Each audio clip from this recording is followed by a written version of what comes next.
ரதிபுரம்ங்கிற ஊர்ல தியாகு தன் முதல் மனைவி இறந்து போனதால, அவர் மகள் அக்ஷயாவுக்கு அம்மா வேணும்னு தேவிங்கிறவங்கள 2வதா கல்யாணம் பண்ணிக்கிட்டாரு. ஆனா, தேவிக்கு வேற கவிதான்னு ஒரு பொண்ணு இருந்தது. அக்ஷயா தன்னோட சித்தி தேவி மற்றும் கவிதா கூட தான் வாழ்ந்து வந்தா. ஆனா, அந்த வீட்ல சித்தியும் கவிதாவும் சேர்ந்து அக்ஷயாவை தினமும் டார்ச்சர் பண்றது தான் வேலையா இருந்துச்சு. அக்ஷயாவோட வாழ்க்கை நரகமா போயிட்டு இருந்தது. ஒரு நாள் அக்ஷயா தன்னோட அப்பாவுக்கு சாப்பாடு எடுத்துட்டு போனா. அப்போ தியாகு தன்னோட 2வது மனைவி தேவியோட கொடுமைகளை தாங்க முடியாமலும் அக்ஷயாவுக்கு எந்த உதவியும் செய்ய முடியாமலும் ரொம்ப டென்ஷனோட இருந்தாரு. அவர் அக்ஷயாவை பார்த்ததும் குற்ற உணர்ச்சியால பேச ஆரம்பிச்சாரு. அக்ஷயா, உன்னை நான் ஏன் பெத்தேன்னு தெரியல. நான் உனக்கு எந்த உதவியும் செய்ய முடியாத கோளமா. உன்னோட சித்திய என்னால அடக்க முடியல. உனக்கு நல்லது நடக்கவோ, ஒரு கல்யாணம் பண்ணி இந்த நரகத்திலிருந்து உன்னை வெளிய அனுப்பவோ என்னால முடியல. நீ எங்கேச்சும் தனியா போயிட்டாதான் நான் மனசு நிம்மதி அடைவேன். அவரு இந்த சூழ்நிலையிலிருந்து நீ தப்பிச்சு போ என்று சொல்ல நினைச்சாலும் அது சரியா பேச தெரியாம எமோஷனலா பேசிட்டாரு. அக்ஷயாவுக்கோ அவர் சொன்னது நான் செத்து போகணும்னு சொல்ற மாதிரி ரொம்ப வலிச்சது. அக்ஷயா மனசுக்குள்ளேயே நினைச்சா, ஐயோ! என்னால அப்பா நிம்மதியா இல்லையா? நான் கிளம்பிட்டா தான் அவருக்கு நிம்மதி கிடைக்குமா? அக்ஷயா சத்தமாக அழ ஆரம்பித்து, அப்பா, என்ன சொல்றீங்க? என்னால தான் உங்களுக்கு நிம்மதி இல்லையா? அதற்கு தியாகு உணர்ச்சி வசப்பட்டு, அப்படி இல்லம்மா, நான் என்ன சொல்ல வந்தேன்னா, அக்ஷயா சமாதானமாகாமல், வேணாம்ப்பா, போதும். நான் கிளம்பிட்டா தான் உங்களுக்கு நிம்மதின்னா, நான் போறேன். நான் இந்த வீட்லயே இருக்க மாட்டேன். அக்ஷயாவோட மனசுக்குள்ள ஒரே கஷ்டம். சித்தியோட கொடுமையோட அப்பா சொன்ன இந்த வார்த்தையும் சேர்ந்து அவளை ரொம்பவே பாதிச்சிருச்சு. இனி இந்த வீட்ல இருக்கவே கூடாதுன்னு முடிவு எடுத்தாள். அன்னைக்கு ராத்திரி 11 மணி இருக்கும். யாருக்கும் தெரியாம அழுதுகிட்டே வீட்டை விட்டு வெளியே கிளம்பினா அக்ஷயா. கையில ஒரு சின்ன பையையும் எடுத்துக்கிட்டு எங்காவது தனியா போயிடலாம், இந்த வேதனை தீரும்னு நினைச்சு இருட்டுல நடந்தா. அக்ஷயா பஸ் ஸ்டாண்ட் பக்கமா போய்கிட்டே இருந்தப்ப அந்த பகுதியில நைட் ரவுண்ட்ஸ் வந்த போலீஸ் அதிகாரி ஒருத்தவங்க அவளை பார்த்தாங்க. போலீஸ் அதிகாரி சந்தேகத்துடன், ஏமா, யாரு நீ? நான் நடு ராத்திரியில கையில பேக்கோட தனியா எங்க போற? வீட்ல சொல்லிட்டு வந்தியா? அக்ஷயா பயந்து போய் நின்னாள். அவள் நிலைமையை பார்த்த போலீஸ் அதிகாரி சரி, பயப்படாத. என் கூட ஸ்டேஷனுக்கு வா, அங்க வச்சு பேசிக்கலாம். அப்படின்னு சொல்லி அக்ஷயாவை அழைச்சுக்கிட்டு பக்கத்துல இருந்த காவல் நிலையத்துக்கு போனாங்க. அக்ஷயா தயக்கத்தோட போலீஸ் அதிகாரி பின்னாடியே போனாள். அதே சமயம் மூணாங்குடிங்கிற கிராமத்துல அதிகாலையிலேயே மீன் பிடிச்சு பொழப்பு நடத்துற சரவணன் தன் மனைவி ருக்மணியோட கடற்கரையில இருந்தாரு. சரவணன் மீன்களை வலையிலிருந்து பிரிச்சுக்கிட்டு இருக்க ருக்மணி அதை கூடைக்குள்ள அடுக்கிக்கிட்டு இருந்தாங்க. ருக்மணி, இன்னைக்கு கிடைச்ச மீனெல்லாம் நல்ல பெருசா இருக்கு. நீ சீக்கிரமா ரதிபுரம் பஸ் ஸ்டாண்ட் பக்கம் போ. நல்ல விலைக்கு வித்துடலாம். அதற்கு ருக்மணி, ஆமாங்க. மழை சீசன்ல நிறைய மீன் கிடைக்கும். இந்த மழைக்காலம் முடியறதுக்குள்ள நம்ம வீட்டு பையன் சுரேஷுக்கு ஒரு கல்யாணம் பண்ணிடணும். அதுக்கு இந்த பணம் ரொம்ப உதவியா இருக்கும். சரிம்மா, நீ சீக்கிரம் வித்துட்டு வந்துடு. தனியா ராத்திரி வரைக்கும் இருக்காத. பார்த்து பத்திரமா போயிட்டு வா.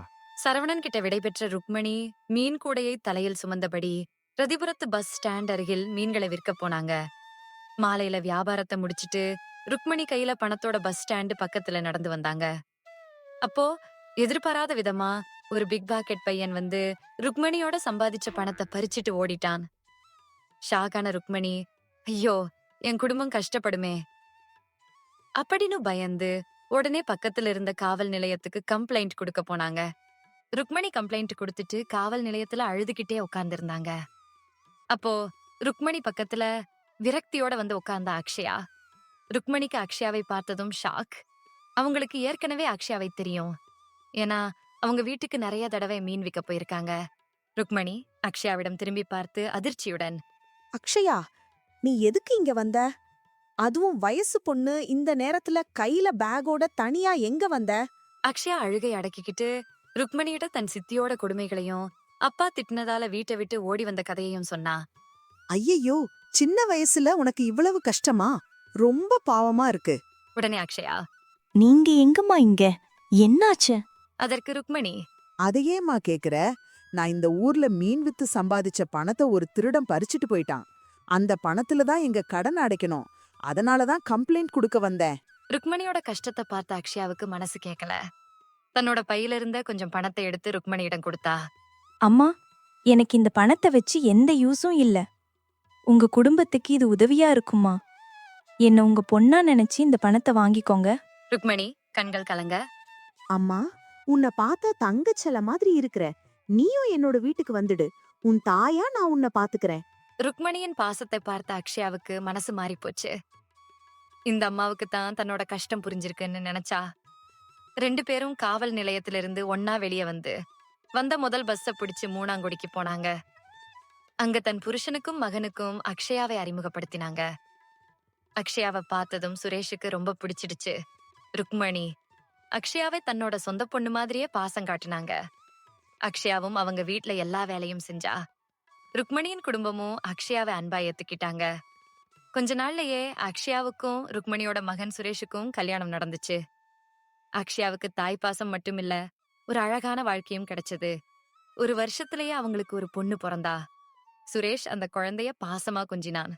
அத பார்த்த அக்ஷயாவுக்கு அவங்க அப்பா ஞாபகம் வந்துச்சு. அவங்க அப்பா அவளை வேண்டான்னு சொன்னதை நினைச்சு மாமியார் ருக்மணிய கட்டி பிடிச்சுக்கிட்டு அழுதா. அழாத மருமகளே, உன் மனசுல இருக்கிற கஷ்டம் எனக்கு புரியும். உனக்கு பரிசா யார கூட்டிட்டு வந்திருக்கேன் பார்.